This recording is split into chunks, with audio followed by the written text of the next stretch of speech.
Israel is once again rejecting global calls for a ceasefire. But this time they're not for Gaza. No, they're for Lebanon, where Israel has now launched a violent and reckless escalation in their almost year-long crossfire battle with Hezbollah. Israel, of course, took that crossfire to a whole new level last week when they made hundreds of pages suddenly explode across Lebanon after planting explosives in them, injuring thousands and killing a dozen people, including 2 children and 4 healthcare workers. Not only did Israel then continue to set off even more explosives in Lebanon in what they claimed was the targeting of Hezbollah fighters, but this past Monday they went even further, launching the most horrific and deadly airstrikes in Lebanon yet, killing even more civilians and overwhelming the country's hospitals. But Prime Minister Benjamin Netanyahu has told Israel's military to continue fighting on with, quote, full force as they prepare for a potential ground invasion and continue to launch deadly strikes deep inside of Lebanon. So, as Israel engages in a new wave of blatant propaganda to try and justify the spilling of even more Arab blood, here are the 5 things that they're not telling you about their horrific assault on Lebanon. The 5 things you need to know to cut through the BS. Number 1, most of the attacks have been from Israel, not Hezbollah. Despite what Israel wants you to believe, this is not a case of a besieged Jewish state suddenly defending itself after showing restraint for months and months.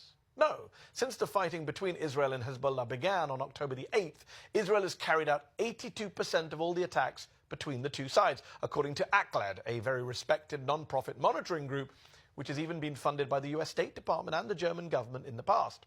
Oh, and those numbers don't even include the pagers and walkie-talkies that blew up and killed people, or even the huge numbers of Israeli strikes from this past week that killed huge numbers of people. So can we please stop talking about Israeli restraint? Number 2, and on that note, Israel is killing Lebanese civilians. A lot of them. Just take a look at Monday, when Israel's airstrikes on Lebanon killed over 550 people, including 50 children and 94 women, marking Lebanon's deadliest day in decades. And no, the rest of those killed weren't a bunch of Hezbollah fighters either. According to Lebanese Health Minister Dr. Firas Abiad, the, quote, overwhelming majority, if not all, of the dead were civilians. And before people try to dismiss those numbers, as they do in Gaza when they say you can't trust a Hamas-controlled health ministry, the health ministry in Lebanon isn't controlled by Hezbollah, and Dr. Abiad is not affiliated with Hezbollah in any way. Don't just take it from me, take it from the super pro-Israel New York Times, which pointed out that Dr. Abiad is generally considered apolitical and won praise and prominence for his data-driven assessments during the coronavirus pandemic. Number 3, the human shields excuse really doesn't work in Lebanon. In a video message on Monday, Netanyahu told the Lebanese people that Hezbollah is apparently using them as, wait for it, human shields. How original. But just a few days before that, former Israeli military spokesman Jonathan Conricus actually went on Piers Morgan's show and told the viewers the exact opposite. Have a listen. Here in Lebanon, until now, the situation is that Hezbollah has so far distinguished itself from civilian population. Israel has been able to take out more than 500 Hezbollah operatives and with absolutely minimal collateral damage in Lebanon. Hezbollah hasn't been hiding amongst civilians yet. You heard that, right? Not only does Israel know Hezbollah is not using their civilians as human shields, but Conricus is even admitting that his government knows how to avoid, quote, collateral damage. So all the Lebanese civilians killed by Israeli airstrikes this week? I mean, I guess they were just for shits and giggles. Number 4, yet more genocidal rhetoric from Israel. The Israeli government wants you to believe that this is all about security, about protecting ordinary Israelis at the northern border, and that this war isn't against Lebanon or the people of Lebanon, but only against Hezbollah. The problem is that, like with Gaza, their ministers can't stop sounding genocidal in public when they talk about Lebanon. Just have a listen to what Israel's education minister, Yoav Kish, had to say on a live television interview just a few days ago. אין שום הבדל בין חיזבאללה ללבנון. לבנון תושמד לאור כמו שהדברים... לא תהיה אותה לבנון כמו שהם מכירים. אני לא הולך להתעסק בצייד קטיושות של חיזבאללה. את המחיר לתוקפנות מאדמת לבנון תשלם מדינת לבנון. Annihilated, he said. Annihilated.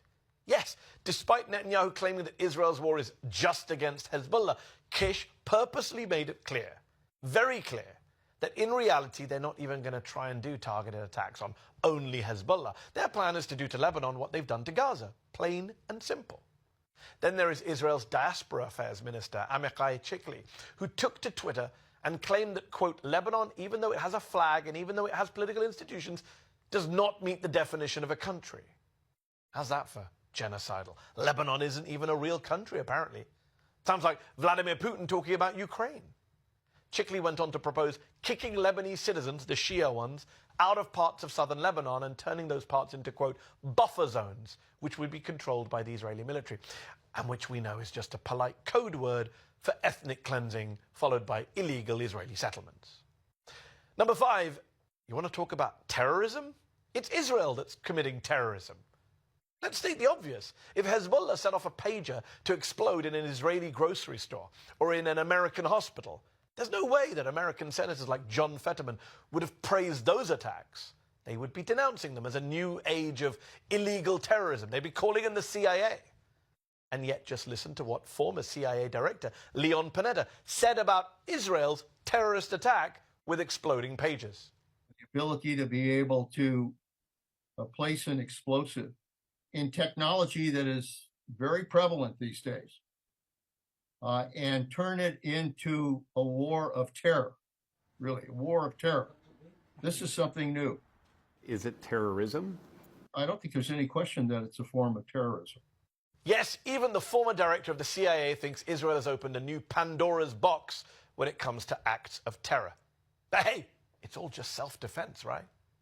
Look, as we've seen with Gaza, no matter how horrific or violent or illegal Israel's attacks get, no matter how genocidal the Israeli rhetoric gets, the Israeli government will always find a way to play the victim card and get the uncritical and credulous support of both Western politicians and Western media. We already have over 40,000 dead in Gaza. To avoid a similar number in Lebanon in the coming days and weeks, all of us need to make sure that our leaders and influencers don't fall for the same pro-war propaganda again.